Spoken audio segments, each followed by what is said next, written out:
Yes sir, start कर दीजिए। तो आज का टॉपिक है animal birth control in canine and feline also you can say. But feline बहुत बड़ी फैमिली है, तो उसमें एनिमल बर्थ कंट्रोल इतना आसान नहीं। जैसे in the tiger, in the lion, इन सब केसेस में हम अभी तो टाइगर की जनसंख्या बढ़ाने पे बात कर रहे हैं, तो बर्थ कंट्रोल की बात ही नहीं है वहाँ। लेकिन जैसे कैप्टिव जू हैं, जू में अगर आपका एक कोई जू है, वहाँ बहुत ज़्यादा लायन हो गया या टाइगर हो गए, तो वहाँ भी तो ज़रूरत पड़ती है। लेकिन फिलहाल वो कवर हम नहीं करेंगे क्योंकि वाइल्ड एनिमल में आ जाता है, तो ज़्यादा यूजी लेवल की बात नहीं उतना। तो अभी केवल कैनाइन पे मेनली फोकस रहेगा। एनिमल बर्थ कंट्रोल क्या है? किसी तरह जो एनिमल हो के ओवर पॉपुलेशन है, जितने कैनाइन्स आप लोग देखते होंगे सड़क पे या कहीं भी घूम रहे हैं, street dogs, mainly for the purpose, this animal birth control program has launched only for the reduction in the population of the stray dogs. Or sometimes this is used in the breeding persons also. So, what is the animal?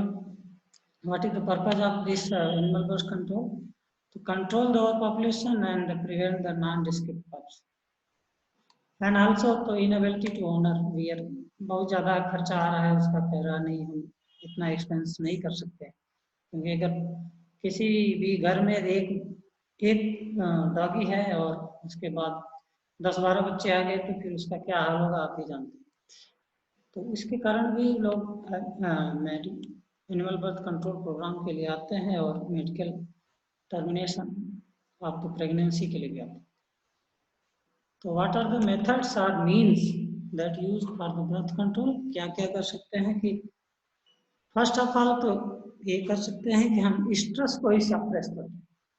तो stress में आ रही animal, उसी को हम suppress कर देंगे, तो फिर जब स्ट्रेस में नहीं आएगी तो मेटिंग भी नहीं होगा डेफिनेटली। देन अगर किसी तरह स्ट्रेस में आ भी गई तो उसको अर्ली प्रेगनेंसी में ही टर्मिनेशन कर दें प्रेगनेंसी का। And third one is the ovariohysterectomy कर दें। ये अगर एनिमल स्ट्रेस में नहीं है, उसके 2-3 महीने पहले आप उसको OH करवा दीजिए, जिसको OH ओरियोस्टेक्टॉमी बोलते हैं, OH या ओरियोक्टॉमी। मेनली ओरियोक्टॉमी नहीं करते हैं, ज़्यादातर OH ही करते हैं। तो OH भी कर सकते हैं हीट में पहले से। बस एक ध्यान देना है कि हीट में एनिमल नहीं होना चाहिए। इसका कारण मैं जब OH पढ़ाऊंगा तब बताऊंगा। और सबसे सेफर साइड है दूसरा की castration of the male animals का। ये भी जो कैस्ट्रेशन और OH का अलग अलग चैप्टर है, वो अलग अलग दिन पढ़ाया जाएगा। और दूसरा अभी न्यू टेक्नोलॉजी जो आ रही है उसमें है इम्यूनो कैस्ट्रेशन, anti-GnRH वगैरह देकर इम्यूनो कैस्ट्रेशन कर देते हैं। और अभी एक नई टेक्निक आई है घोस्ट मेथड, उसको मैं बताऊंगा एक दिन, किसी दिन आप लोगों को। बैक्टीरियल घोस्ट ले जाके स्टेरिलाइजेशन करते हैं, वो एकदम रिसेंट टेक्निक्स है, इसके थ्रू हम कर सकते हैं एनिमल बर्थ कंट्रोल। ये दीज आर द मीन्स हैं, वो कर सकते हैं। कहीं कहीं की जो है केमिकल स्टेरिलाइजेशन भी करते हैं डॉग में। उस पर टेस्टिस वगैरह में कोई केमिकल डाल दिया, डिसूथान या तमाम प्रकार के जो केमिकल्स आते हैं, ये भी डाल के कर सकते हैं। पहले जो और भी लार्ज एनिमल में भी एनिमल बर्थ कंट्रोल होता था पहले, अभी तो मेल पॉपुलेशन ही बहुत कम है, या जो भी है वो फिलहाल बढ़ गई है, पर इसके पहले नहीं थी, क्योंकि स्लॉटर हो जाती थी अनलीगली या लीगली जो भी है। तो फिलहाल हम लोग स्मॉल एनिमल पे ही फोकस ज़्यादा करेंगे। लार्ज एनिमल में क्या है, कैस्ट्रेशन बहुत आसान है, क्योंकि ओपन मेथड से नहीं करते हैं, नॉन उसमें वर्जिडो कैस्ट्रेशन से कर देते हैं, जो LPM और हर जगह आप लोगों ने पढ़ा होगा या सर्जरी में। तो वर्जिडो कैस्ट्रेटर से करते हैं, रबर बैंड लगा सकते हैं उसमें, तो मेल का कैस्ट्रेशन कर सकते हैं। हार्स में भी कैस्ट्रेशन होता है, लेकिन ये सब एनिमल बर्थ कंट्रोल के अंतर्गत कम आता है। लार्ज एनिमल के कैटल बफलो में अभी कैटल में आ सकते हैं क्योंकि उनकी पॉपुलेशन ज़्यादा है। एनिमल बर्थ कंट्रोल तब कहेंगे जब एनिमल की पॉपुलेशन ज़्यादा है, उसको कंट्रोल करना है, तभी वो टर्म यूज होगा। अदरवाइज एक सिंपल कैस्ट्रेशन और सिंपल ऑपरेशन की तरफ उसको यूज करेंगे। Then comes into the separation of the stress. What are the means of the separation of stress? जैसे लाइट का ड्यूरेशन बढ़ा घटा के कर सकते हैं। जैसे increase in the day light कर देंगे तो क्वीन जो जैसे फीमेल कैट, उसमें स्ट्रेस नहीं आता लॉन्ग लॉन्ग ड्यूरेशन में, long light long photo period में। तो that's one of the way, but it is not so effective because nowadays most of the pets are in the indoor conditions and lights are not so much source because bulb light is another and tube light and LED is another effect. Okay, so not much more study is done in this area. And another thing is progesterone. Progesterone क्या करेगा, negative feedback mechanism कर देगा। Hypothalamus pituitary axis से आप लोगों ने पढ़ा ही होगा फिजियोलॉजी में। तो निगेटिव फीडबैक मैकेनिज्म के थ्रू वो काम करता है, जिस ब्लॉक कर देता है, तो एस्ट्रोजन को रिलीज नहीं होने देगा, तो हीट में आना मुश्किल हो जाएगा उनका। ठीक है, तो इसमें क्या क्या यूज करते हैं, megestrol acetate, progesterone, medroxyprogesterone acetate and तमाम तरह के जो है केमिकल्स हार्मोनल कंपोजिशंस आते हैं वो यूज कर सकते हैं। इंजेक्शन दे सकते हैं 3 to 5 मंथ इंटरवल पर, and another is oral dose भी दे सकते हैं हफ्ते में 2 बार। कभी कभी अलग अलग रेजिम का अलग अलग ड्रग्स का अलग अलग इंडिकेशन है और अलग अलग कंपनी का भी इंडिकेशन अलग अलग। तो बेटर है कि आप प्रिस्क्रिप्शन देने से पहले उस कंपनी का भी गाइडलाइंस फॉलो करें एंड उस ड्रग का भी गाइडलाइंस फॉलो करें कि क्या है। तो जैसे मेजेस्ट्रॉल दे देंगे 5 mg, अगर स्ट्रेसाइन आ गया है क्वीन में, फीमेल कैट में, उसके बाद फिर से दे देंगे 2.5 mg अगर स्ट्रेस के एंड होते तक। तो मोस्ट ऑफ द कैट में जो है स्ट्रेस सप्रेस हो जाता है। बहुत से ओनर्स आते हैं कि ये हीट में आ गई है, इसको मुझे हीटिंग नहीं करानी, कोई ऐसी दवा दीजिए जो है वो कर ऐसा उसका हीट साइन खत्म कर दे। तो these are the common drugs use for that purpose. And androgens भी है जिसको हीट में आने से पहले ही हम यूज कर सकते हैं, 30-40 दिन पहले ही यूज कर सकते हैं। But these drugs give some complications to the animals like in the uterine pyometra develops कर देता है कभी कभी, क्योंकि यूट्रस क्वेश्चन हो जाता है प्रोजेस्टेरॉन के कारण, और नेगेटिव फीडबैक मैकेनिज्म से एस्ट्रोजन जब रिलीज नहीं होगा तो देन हाइपर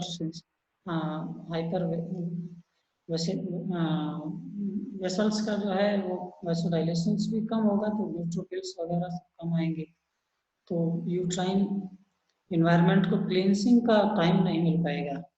तो that's why peoples are prefer that कि just to avoid the pyometra you once breed the animals your pets once in her life.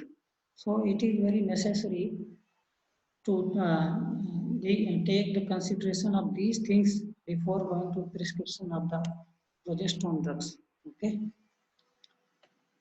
and immunization process क्या है, what is the immunization the anti-GnRH immunocastration करते हैं main animal में, तो anti-GnRH देके GnRH क्या करता है, LH को करता है। LH has a role in the spermatogenesis and other things that leads to the suppression of the spermatogenesis and spermatogenesis. So it causes the suppression of that sperm function, sperm formations.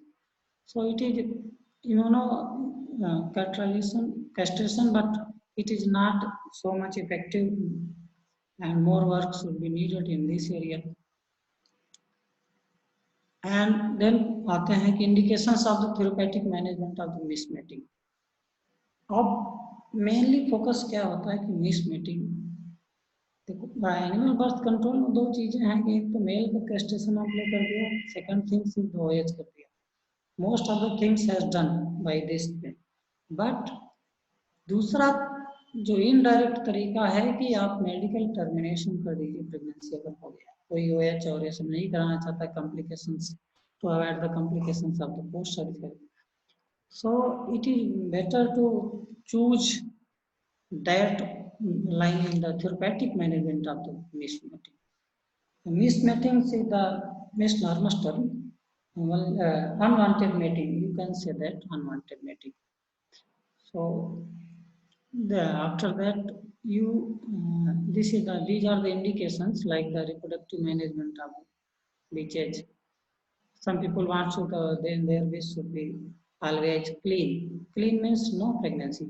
So it is one of the indications, and to control the overpopulation, and another indication जो purpose था animal birth control का, some purpose are also there in the indications. Okay, so dead foetus है, माल भाग foetus है, आपने ultrasonography से देख लिया, या फिर आपको पैल्पेशन से भी कभी कभी पता चल सकता है, हमेशा तो नहीं. आपने आप कंफर्म हो गए नहीं डेड फीस है तो उसको भी निकालना. माल फार्म फीटस से डबल हेड है या अनदर थिंग्स है, पहले ही पता चल गया आपको कोई टेराटोलॉजिकल इफेक्ट है, तो then in that cases you can also go for the therapeutic management of the mismeetings. And medical emergency, कोई इमरजेंसी आ गई जैसे अनअवॉइडेबल मेडिकल इमरजेंसी, जैसे सर्जिकल इंजरी हो गई कोई, उसमें आपको टर्मिनेशन करने की जरूरत पड़ सकती है. और भी चीजें हैं जिनमें कर सकते हैं. और लास्ट आता है कास्ट. कास्ट इफेक्ट बहुत रिलेवेंट पॉइंट नहीं है, लेकिन बहुत लोग करते हैं, specially in the case of breeder. Okay, breeder case में क्या है कि जैसे स्टेरडॉग से मेटिंग हो गई तो फिर उसका तो फिर सारा व्यापार चौपट हो जाएगा ना, तो वो उस केस में मिसमेटिंग को जो है हम थेरेपेटिकली मैनेजमेंट करते हैं. और क्या क्या मीन्स हैं, व्हाट आर द मीन्स, एक हो गया OH जो आपको बताया मैंने, then estrogenic and synthetic compounds, oestrogen.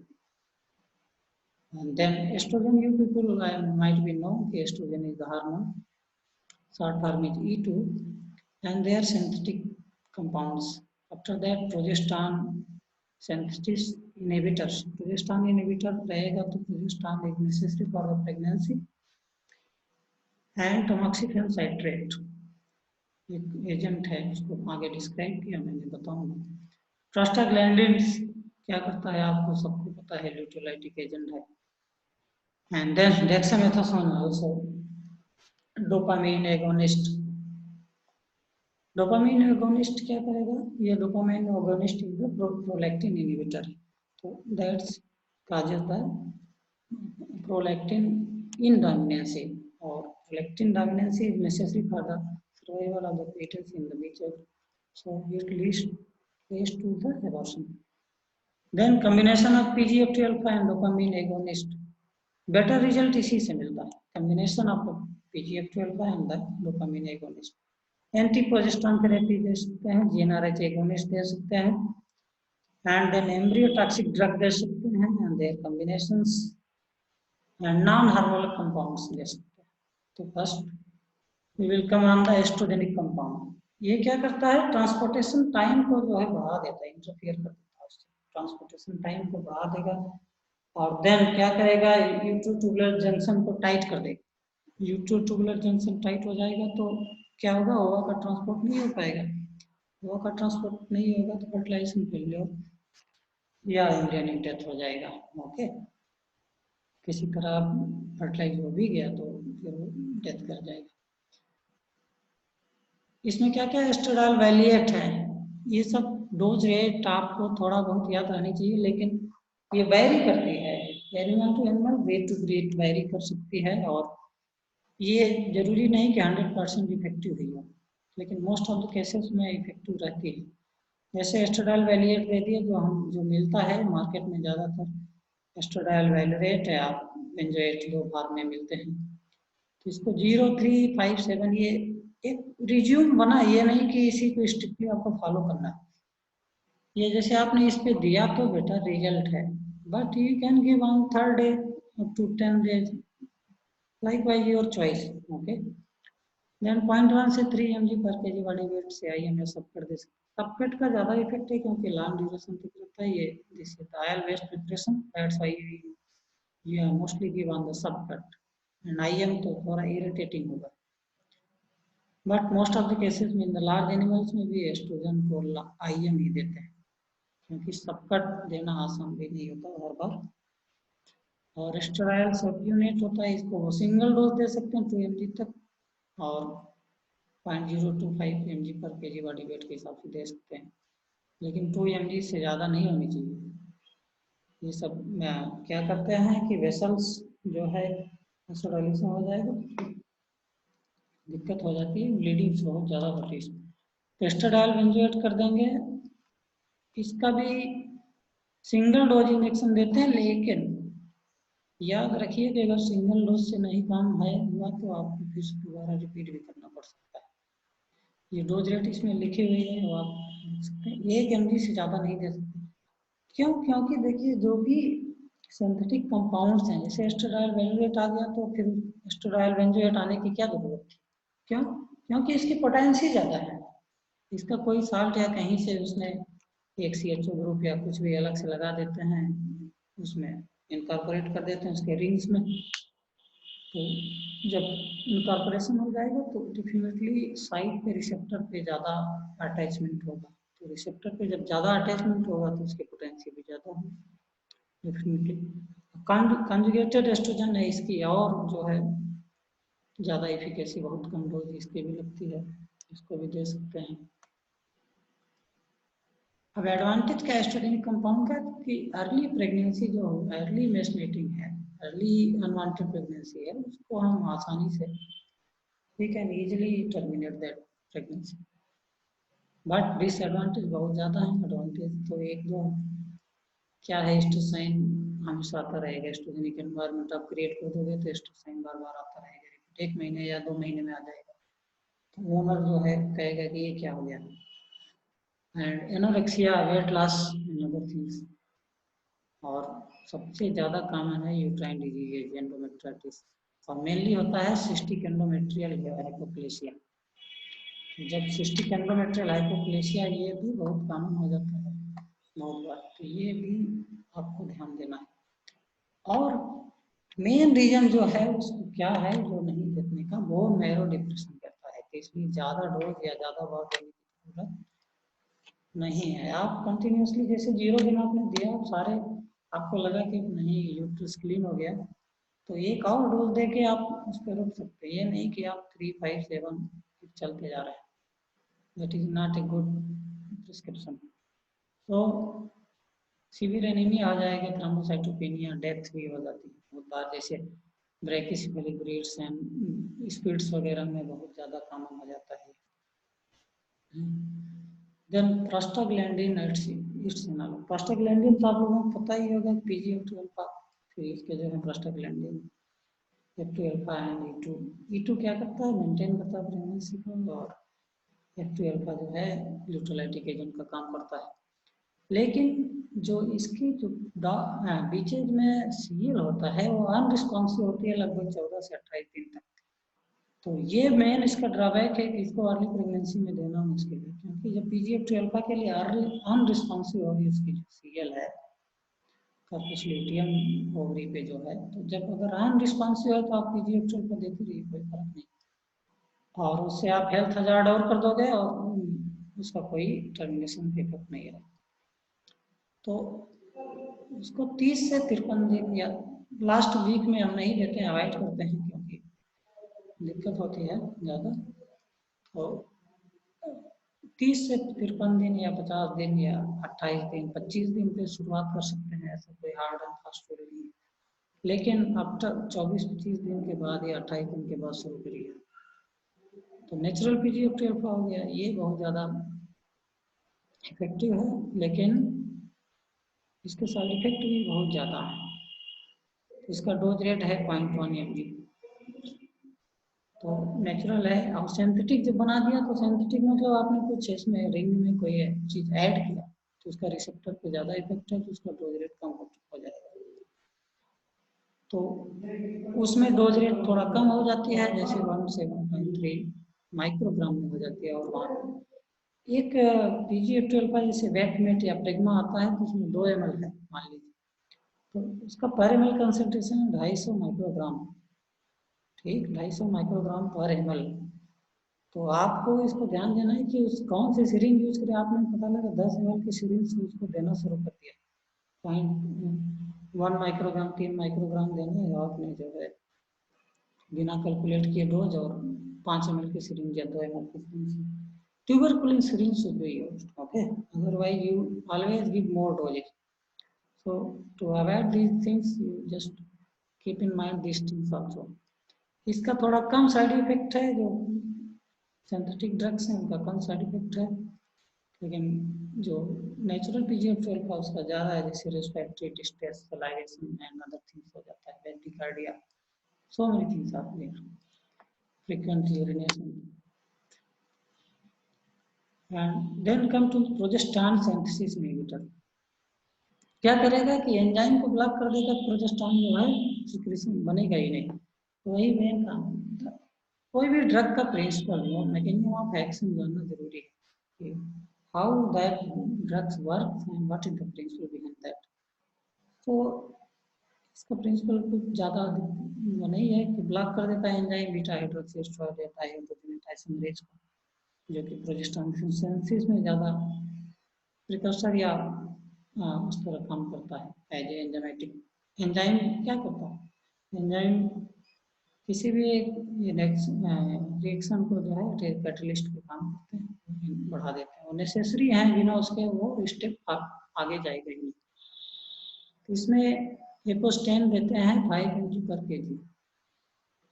क्या करना है 7 days आफ्टर, लेकिन ये हार्ड फास्ट को 5वें दिन के बाद भी आप दे सकते हो प्रोजेस्टेरॉन सिंथेसिस इनहिबिटर्स को, ओके।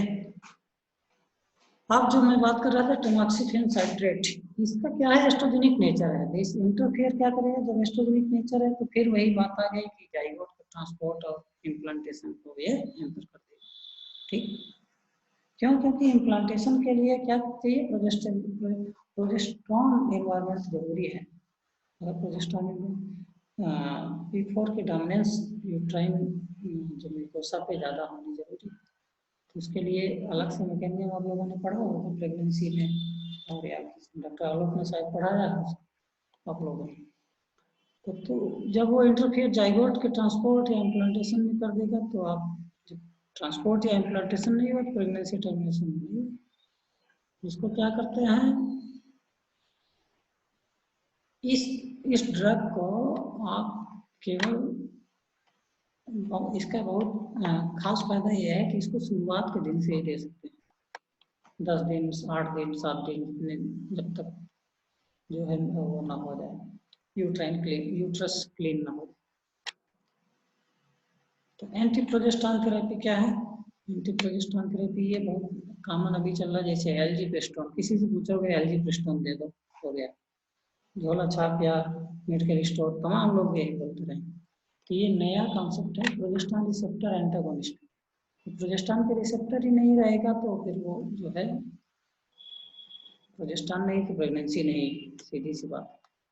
इसका डोज रेट है 2.5 माइक्रोग्राम या 3 माइक्रोग्राम और तक कर सकते हैं फॉर 4 to 5 days आफ्टर। लेकिन इसका ड्रॉबैक क्या है मिफेप्रिस्टोन का, कि जब लेट प्रेगनेंसी में दे सकते हैं, लेकिन बहुत से लिटरेचर है जिसमें अर्ली प्रेगनेंसी में भी लोगों ने दिया है, हालांकि बुक्स में वो नहीं आए हैं अभी। तो इसको क्या करता है, बेसिकली क्या है, रिजॉर्प्शन कर देता है टर्मिनेशन, और इसकी एफिकेसी थोड़ा सा कम है, 80% 85% तक है, और ये ज़्यादा मिलता भी नहीं है mifepristone, some government regulation and other thing, इसके कारण। देन आते हैं एल्जीप्रेस्टोन, ये बहुत अच्छी ड्रग्स है, किसी टाइम इसको दीजिए, 45 दिन तक दे सकते हैं, 100% एफिकेसी के साथ है। अगर 25 दिन के पहले दे दिया आपने, उसके बाद दे रहे हैं तो 95 या 50-90% तक है। 24 घंटे के इंटरवल पे दे सकते हैं, 5-6 दिन या 7 दिन 8 दिन के लिए देंगे इसको। लेकिन इसमें भी दिक्कत है कि वेजाइनल डिस्चार्ज आने लगता है और वो सब serosanguineous discharge and pus like discharge and other things. तो कॉम्प्लिकेशंस इसमें भी हैं, उसमें भी हैं, सभी में। तो एनिमल बर्थ कंट्रोल प्रोग्राम में सबसे बड़ी दिक्कत इसीलिए आती है कि जो कॉम्प्लिकेशंस आ जाते हैं, मेमोरी डेवलपमेंट हो गया और other things. So these are the things to be taken into consideration while prescribing that types of drugs. और इसके बाद डोपामीन एगोनिस्ट, ये भी अभी बहुत ज्यादा चलन में है। डोपामीन एगोनिस्ट क्या है? जैसे कैबरगोलिन, सबने नाम सुना होगा कि कैबरगोलिन दे दो, कैबरगोलिन। तो ये क्या करता है? जैसे प्रोलैक्टिन ऑयल है जो ल्यूट्रोट्रॉफी को कम करते हैं। ल्यूट्रोट्रॉफिक एजेंट मतलब ल्यूटिनाइजेशन को बढ़ाते हैं, मतलब ल्यूटियल टिश्यू को बढ़ाएंगे। लेकिन एंटी प्रोलैक्टिन ड्रग दे दिया आपने तो प्रोलैक्टिन डोमिनेंसी खत्म कर दिया। प्रोलैक्टिन डोमिनेंसी खत्म, प्रेगनेंसी जो है प्रोलैक्टिन की डोमिनेंसी हो जाती है बीच में। अगर आप प्रेगनेंसी पढ़े होंगे इसका बीच तो याद होगा। तो प्रोलैक्टिन डोमिनेंसी खत्म तो प्रेगनेंसी खत्म। इसमें दो ड्रग्स मिलनी है तो ब्रोंकेटिन, इसकी डोज रेट ज़्यादा है, जैसे 50 माइक्रोग्राम तक दे सकते हैं या 100 माइक्रोग्राम बहुत बार देना पड़ता है सिक्रेटिन वगैरह। तो लेकिन इसको लेट में भी शुरू करते हैं। ये इन सब ड्रग्स का खास दिक्कत यह है कि इनको लेट में शुरू करना है। डोपामीन एगोनिस्ट और अदर। डोपामीन एगोनिस्ट का अनदर जो है बेस्ट तरीका, मतलब बेस्ट यूज क्या है? स्ट्रेस में ले आने के लिए, ठीक है। टेस्टोजेनिक एनवायरनमेंट क्रिएट करता है, प्रोजेस्टेरॉन डायनेसिस नेगेटिव फैक्टर से कम होगी। प्रोजेस्टेरॉन जब कम होगा तो फिर ऑलरेडी अपने आप ही प्रेगनेंसी अनसेफ हो जाएगी। तो कैबरगोलिन की भी डोज रेट कम है क्योंकि इसके भी थोड़ा साइड इफेक्ट है, वोमिशन है, so many things are there. तो 5 माइक्रोग्राम है, 5 माइक्रोग्राम बहुत कम डोज रेट है। और इसकी जो टेबलेट आती है कितने की आएगी? 50 माइक्रोग्राम की। तो 5 माइक्रोग्राम पर केजी बॉडी वेट से फिर आप जोड़िए, तो एक टेबलेट जो है 1/4 या अगर 20 केजी का है तो 1/4 ही लगेगा। और उसमें आपको उसको कट करने में बहुत दिक्कत है, बहुत छोटी टेबलेट है। उसको पहले करना है कि आपको उसको